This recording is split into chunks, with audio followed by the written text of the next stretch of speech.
Before we dive in, viewer discretion is advised. This content is for What happens when the immovable object of empirical truth collides with the unstoppable force of performative outrage?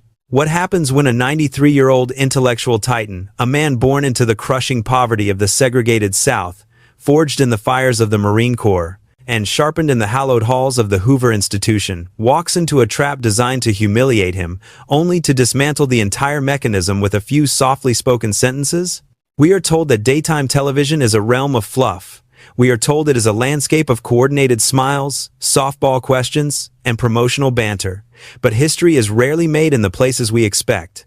Sometimes, the most brutal ideological battles of our time are not fought on the Senate floor or in the lecture halls of Ivy League universities. Sometimes, they happen under the hot, unforgiving studio lights of ABC.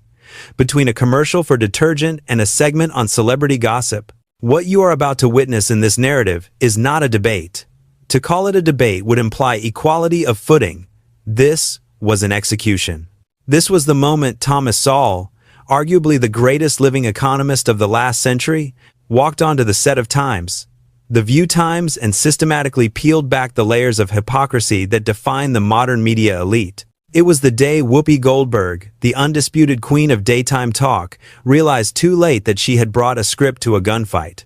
She expected a frail old man she could lecture on morality. Instead, she found herself staring into the abyss of absolute, unyielding reality. This is the story of the interview they tried to scrub from the archives. This is the moment the working class found its voice, not in a shout, but in the terrifyingly calm whisper of a man who had seen too much to be intimidated by a television host. The Tuesday morning at the ABC studios on the Upper West Side of Manhattan began with a deceptive, almost surgical calm. Behind the scenes, the machinery of the show was humming with its usual frantic efficiency. Production assistants with headsets clamped over their ears sprinted down corridors, clutching clipboards. Makeup artists performed last-minute miracles with powder brushes, and the studio audience was being whipped into a frenzy of artificial enthusiasm by a warm-up comic. The air smelled of hairspray and high-voltage ozone. But when Thomas Sowell arrived at the backstage entrance, the atmosphere seemed to shift. He did not arrive with an entourage. There were no publicists fluttering around him, no demands for specific bottled water or lighting adjustments. He arrived alone, walking with the aid of a cane, his movements slow but deliberate. He wore a tweed jacket that seemed to belong to a different era, a sensible tie, and an expression of profound, observant stillness. He moved through the chaos of the backstage area like a ghost from a time when dignity still mattered. When a young runner tried to hurry him toward the green room, Sowell simply paused, looked the young man in the eye, and continued at his own pace. He was 93 years old. He had survived the Jim Crow South. He had survived the Korean War. He was not going to be rushed by a 22-year-old intern with a stopwatch. Inside the studio, the stage was set. Whoopi Goldberg sat at the center of the famous curved table, exuding the casual, almost bored authority of a monarch holding court. To her left sat Joy Behar, practically vibrating with energy, reviewing her cue cards like a prosecutor preparing an indictment. Sunny Hostin adjusted her glasses, pen poised over her notepad, ready to dissect every syllable. 5 minutes to air! A stage manager shouted, his voice cracking with urgency. Whoopi leaned over to Joy, whispering something behind her hand. They both chuckled. It was a sound that lacked warmth, a sharp, conspiratorial laugh. They knew the plan. They had the talking points. This segment was supposed to be a teaching moment. They were going to bring on this conservative icon, this relic of the past, and gently but firmly educate him on the realities of modern America. They were going to show the world that his ideas were outdated, dangerous, and cruel. They had no idea that they were the ones about to be schooled. And we are live in 3, 2, 1. The red tally light on camera 1 blazed to life. The audience applause sign flashed, and the room erupted in dutiful cheering. Whoopi smiled, that familiar, wide grin that had charmed millions for decades. "Welcome back, everyone," Whoopi announced, her voice booming with practiced warmth. "Today, we have a very special guest. A legendary economist, a senior fellow at the Hoover Institution, and the author of a new book that is stirring up quite the conversation. Please welcome Dr. Thomas Sowell." Sowell walked out. The applause was polite, respectful, but noticeably restrained compared to the raucous welcome usually reserved for pop stars or reality TV celebrities. He took his seat at the end of the table, placing his cane on the floor and folding his hands on the glass surface. "It is good to be here," Sowell said. His voice was a shock to the system.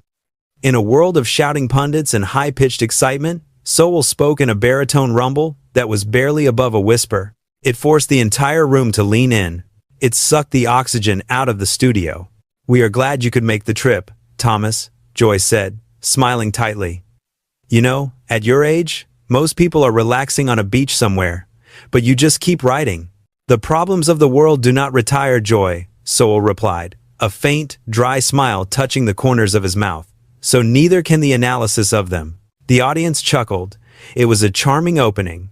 For the first 7 minutes, the interview followed the script perfectly. It was the calm before the storm. They discussed inflation rates, the housing market, and historical trends. It was dry, academic, and safe. Sowell was polite, answering questions with brevity and grace. But those who knew the show, the veteran cameramen and the producers in the control booth, noticed something unsettling. Whoopi Goldberg was unusually quiet. She wasn't interrupting. She wasn't cracking jokes.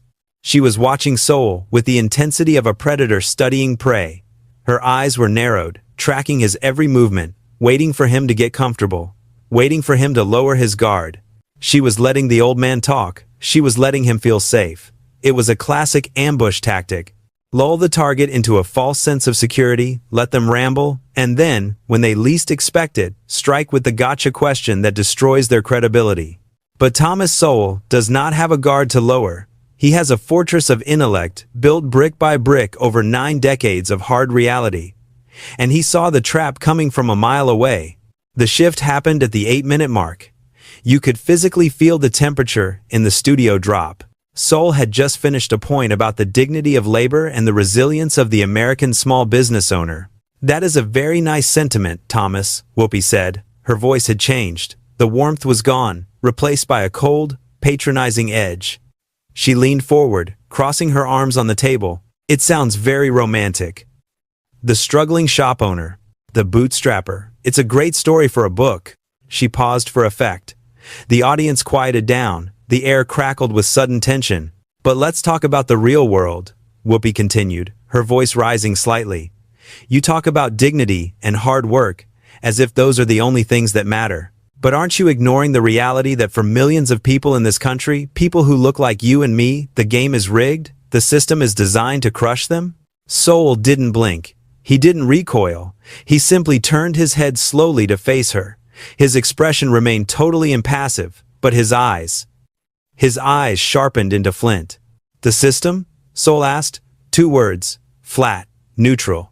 "Yes, the system," Whoopi exclaimed, gesturing broadly to the audience, inviting them to join her outrage. "You sit here and tell people to pull themselves up by their bootstraps. But some people don't have boots, Thomas. Isn't it a bit privileged for you to sit here and lecture the working class on responsibility when the deck is stacked against them from the moment they are born?" There was a collective intake of breath in the studio. This was the attack. She was framing him as the traitor, the Uncle Tom, the elitist who had forgotten where he came from. It was a personal, visceral insult wrapped in the language of social justice. Joy Behar nodded vigorously beside her. "She's right, Thomas. The inequality metrics are staggering." Sowell took a breath. It was a slow, deep inhalation. A lesser man would have stuttered. A defensive man would have raised his voice to defend his character. Sowell did neither. He simply waited for the echo of Whoopi's accusation to die down, letting the silence hang heavy in the air. "I am not ignoring anything, Whoopi," Sowell said. His voice was still quiet, but now it had a texture like grinding stones. "I am simply refusing to insult the intelligence of the people you claim to protect." Whoopi blinked, clearly taken aback. "Insult them? I'm fighting for them. I'm saying they are victims of a predatory capitalist machine. How is that an insult?" "Because," Sowell said, and he leaned forward just an inch. "When you tell a man that he is a victim, you are not helping him. You are paralyzing him. You are telling the plumber, the truck driver, the single mother working 2 shifts, that their efforts are meaningless because the system is too strong for them to overcome." "They are times victims," Joy interjected, sensing that Whoopi had lost a step. "Thomas, Look at the history. Look at the systemic barriers. I have looked at the history, Joy, Sowell replied, cutting her off without even looking at her. His gaze remained locked on Whoopi.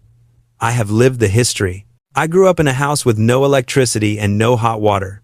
I have seen poverty that would make the modern definition of struggle look like luxury. And what history tells me is that when you strip a man of his agency, when you tell him that his destiny is determined by forces outside of his control, you kill his spirit long before the economy ever touches his bank account. Whoopi let out a harsh, incredulous laugh. It sounded hollow in the quiet studio. Oh, please. That is just talking points. That is right-wing fantasy. You've been in the ivory tower too long, Thomas. You've forgotten what it's like to actually be poor in America. The producers in the control booth froze. The director's hand hovered over the button to cut to a wide shot. Whoopi had just crossed a line. She had questioned the lived experience of a man who had clawed his way up from the bottom of society. Sowell's face didn't change, but a muscle in his jaw tightened. I have forgotten, Sowell repeated. The question hung there, dangerous and heavy. Yes. Whoopi doubled down, emboldened by the scattered applause from a few confused audience members. You've forgotten. You sit here in your tenure and your awards, and you preach to people who can't put food on the table. You don't understand the modern working class. They aren't lazy, Thomas. They're oppressed. And quite frankly, they aren't equipped to navigate the complex tax codes and legal loopholes that people like you use. They need us. They need the government to save them, because they can't do it themselves. The silence that followed was deafening. Asterisk. They aren't equipped. Asterisk. Asterisk. They need us. Asterisk. It was the fatal slip. The mask had slipped. In her attempt to be the savior, Whoopi had revealed the deep, rotting core of her philosophy, condescension. Sowell looked at her. He adjusted his glasses with a slow, deliberate movement. When he spoke next, his voice was no longer conversational. It was the voice of a judge delivering a sentence. Who is us, Whoopi? Excuse me? Whoopi asked, faltering. You said they need us. You said they aren't equipped. Who is this us you are referring to? The advocates. The people who care, Whoopi stammered, realizing she had walked into a corner. You mean the wealthy? Sowell corrected, his words hitting like jabs. You mean the Hollywood elite? You mean the people who make $10 million a year to sit on television and tell the man fixing your studio lights that he is too stupid to manage his own life? I did not say stupid, Whoopi shouted, her face flushing red. You said they weren't equipped, Sowell shot back, his volume rising for the first time, a sudden crack of thunder that made Sonny Hostin flinch. You implied that without your benevolence, without your guidance, they are lost children. Do you know how arrogant that sounds? Do you realize the level of contempt that is dripping from that statement? I am an advocate. Whoopi slammed her hand on the table, the sound echoing like a gunshot. I am standing up for the little guy against people like you who want to leave them to starve. You are standing times on times the little guy to make yourself look taller, Sowell countered. The retort was so fast, so sharp, it was as if he had slapped her. Joy Behar tried to jump in again, her voice shrill. Now wait a minute. You can't just come in here and... I am speaking to Whoopi, Sowell commanded. He didn't shout, but the authority in his voice was absolute. He held up a single finger, and Joy Behar, known for never letting a guest finish a sentence, closed her mouth. She sank back into her chair, silenced by the sheer force of his presence. Sowell turned back to Whoopi. The studio camera zoomed in. The tension was palpable. It felt like the air inside the room was vibrating. You want to talk about the working class? Sowell asked, his eyes boring into hers. Let's talk about them, because I don't think you know them. The real working class is not looking for a handout. They are looking for the government to get its boot off their neck. They are looking for schools that teach their children to read and write, instead of teaching them to be political activists. They are looking for safe streets, so they can walk home from their second job without being mugged. And who opposes those things, Whoopi? Who fights against school choice? Who calls for defunding the police? Who creates the inflation that destroys their savings? He leaned in closer. It is not the working class. It is the U.S. you are so proud of. That is a lie, Whoopi screamed. She was losing control. Her composure was fracturing in real time. She looked around the table for support, but Sunny and Sarah were looking down at their desks, terrified of being caught in the crossfire. We are the party of the people. We are the ones who care. You are the party of the faculty lounge, Sowell said, his voice dropping to a terrifyingly calm register again. You are the party of the penthouse. You sit here in New York City, in a studio that burns more electricity in an hour than a small town uses in a week, and you lecture the coal miner in West Virginia about his carbon footprint. You lecture the mother in Chicago about why she shouldn't have a gun to protect her family because you times have armed security waiting for you backstage. A murmur rippled through the audience. It started low, but it was growing. It wasn't booing. It was the sound of agreement. It was the sound of people realizing that the emperor had no clothes. You despise the working class, Whoopi, Sowell said, delivering the words with the precision of a surgeon. You despise their values. You despise their faith. You despise their independence. You only love them when they are dependent on you. You only love them when they are on their knees asking for help. Whoopi was sputtering, her mouth opening and closing like a fish out of water. How dare you? You don't know me. You don't know my heart. I don't need to know your heart, Sowell said. I only need to listen to your words. The producers were shouting in the headsets now. Asterisk, go to break, asterisk. But the director didn't switch. He couldn't. This was the most compelling television that had aired in a decade. It was a car crash, and Thomas Sowell was driving the bulldozer. The battle had been joined, the trap had been sprung, but the predator was now the prey. And as Thomas Sowell adjusted his cufflinks preparing for the final blow, everyone in that room knew that the worst was yet to come. The air in the studio had become thin, brittle, as if a single wrong word might shatter the glass table into dust. Whoopi Goldberg was no longer sitting back in her chair with the relaxed posture of a host in control. She was leaning over the table, her knuckles white as she gripped the edge, her breathing audible through the lapel microphone. She had tried to corner Thomas Sowell with the weaponized empathy that had worked on so many other guests. She had tried to shame him, but shame only works on those who are unsure of their own morality. And Thomas Sowell had not been unsure of anything since 1953. You don't know my heart, Whoopi had said, her voice trembling with a mix of rage and disbelief. I don't need to know your heart, Sowell repeated, his voice dropping to a register that felt like gravel grinding under heavy tires. I look at the wreckage of your policies. I look at the destroyed families, the crime-ridden neighborhoods, the schools where graduation rates are higher than literacy rates. You judge yourself by your intentions, Whoopi. I judge you by your results. And your results are catastrophic. Joy Behar, unable to tolerate the sight of her co-host being dismantled, finally snapped. She lunged forward, her index finger stabbing the air. This is exactly what I'm talking about, Joy shrilled, her voice piercing the heavy atmosphere. You sit there with your cold statistics and your results, but you don't care about the people. It's cruel, Thomas. It is cruel to tell people they are on their own. It is cruel to cut the safety net.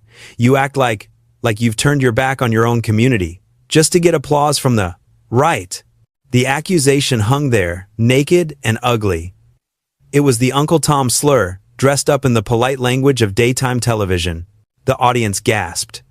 Even for Times The View, asterisk, this was a step too far. Sowell turned his head slowly toward Joy. He didn't look angry. He looked at her with the weary patience of a professor dealing with a particularly slow student who had not done the reading. Cruel? Sowell asked softly. Yes, cruel, Joy insisted, though she shrank back slightly under his gaze. Let me tell you what is cruel, Joy, Sowell said. He began to tap his finger on the table, a rhythmic, hypnotic beat.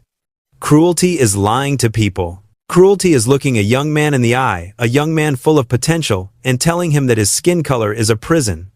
Cruelty is telling him that he cannot succeed because of history, so he shouldn't even try. Cruelty is lowering the standards of education because you don't think those people are capable of excellence. He paused, and the silence that rushed in to fill the gap was heavy enough to crush a lung. I have spent my life trying to get the government out of the way so that black families can rise, Sowell continued, his voice gaining power, vibrating through the studio floor. You have spent your career advocating for policies that keep them dependent on the state for their housing, their food, and their health care. You want them to be pets, Joy, well-fed, well-kept, and on a leash held by people like you. I want them to be free men and women. Now, you tell me, which one of us is cruel? Joy opened her mouth, but nothing came out. She looked at Whoopi, desperate for a lifeline, but Whoopi was already launching the counterattack. We give them safety, Whoopi shouted, abandoning all pretense of a civilized interview. She was standing now, or half standing, hovering over her chair. We give them a floor to stand on. Without us, they would have nothing. We provide the safety net that keeps this country from collapsing into anarchy. This was the moment. The escalation was over. The explosion had arrived. Thomas Sowell stopped tapping his finger. He placed both hands flat on the table. He pushed his chair back. The sound of the metal legs scraping against the floor echoed like a shriek in the quiet studio. Slowly, painfully, but with immense dignity, the 93-year-old man stood up. He did not look frail anymore. He looked like a monument carved from granite. He towered over the seated hosts. He leaned forward, intruding into their space, dominating the visual field of every camera in the room. You call it a safety net, Sowell boomed. His voice was no longer a whisper. It was a command. It filled the rafters. It shook the lighting rigs. I call it a spider's web. You are twisting everything, Whoopi cried, but her voice sounded thin, reedy, like a child arguing with a parent.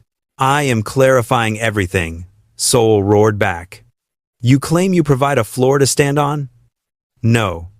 You build a ceiling that they cannot rise above. You create a world where a single mother cannot survive without the state, and then you call it compassion when you sign the check. You destroy the fatherhood in the home with your welfare incentives. You destroy the safety of the street with your soft-on-crime ideology. And when the community burns, you arrive with a camera crew and a promise to throw more money at the fire you started. We are trying to help, Whoopi screamed, tears of frustration actually springing to her eyes. She was losing, and she knew it. She was being stripped naked on national television. Help? Sowell's laugh was a dark, dangerous sound. If you wanted to help, you would get out of the way. But you don't want to help. You want to control. That is the dirty little secret of the American left, Whoopi. You need the poor. You need them to be poor. You need them to be angry. And you need them to be afraid. Because if they were prosperous, if they were independent, if they were strong, they wouldn't need times, you asterisk. The camera operators were frozen. The producers were screaming into the headsets. Cut the mic! Cut the mic!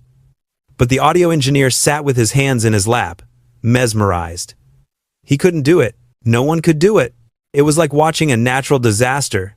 You don't intervene. You just witness. Sowell raised a hand, pointing a trembling finger directly at Whoopi's face. You speak of the working class as if they are a charity case, Sowell said, his voice dropping to a deadly, rhythmic cadence again. You pet them. You feed them scraps from your table.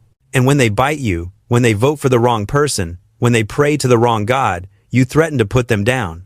You call them deplorables. You mock them. You despise them. I have never... You despise them every day. Sowell cut her off, relentless, a battering ram of truth. You despise their freedom. Because a free man does not need a talk show host to tell him how to live. A free man does not need a bureaucrat to tell him how to raise his children. He leaned in so close that Whoopi recoiled physically, pressing her back against her chair. You are not the savior of the poor. Whoopi Goldberg, Sowell delivered the verdict, each word a hammer blow. You are the architect of their despair. You have built a plantation of good intentions, and you are angry that the workers are finally hopping the fence. The silence that followed was absolute. It was total. It was the kind of silence that usually only follows a gunshot. The audience sat paralyzed. There was no applause. There were no boos. There was only the shock of hearing the unspoken truth articulated with such devastating clarity. Whoopi Goldberg sat with her mouth slightly open. Her glasses had slid down her nose. She looked small. She looked defeated. For the first time in her career, she had absolutely nothing to say. Thomas Sowell stood there for a moment, letting the words settle, letting the weight of them crush the remaining ego in the room. He looked at Joy, who was staring at her desk. He looked at Sonny, who was refusing to make eye contact. He took a slow, deep breath. He adjusted his tie. The fire in his eyes dimmed, replaced by a cold, final resolve. I came here today, Sowell said, his voice returning to that soft, gentlemanly whisper, hoping to have a conversation about economics. But I see now, that is impossible. You do not want a conversation. You want submission. You want me to validate your delusions. He reached up to his lapel, his hand wrapped around the small black microphone clipped to his jacket.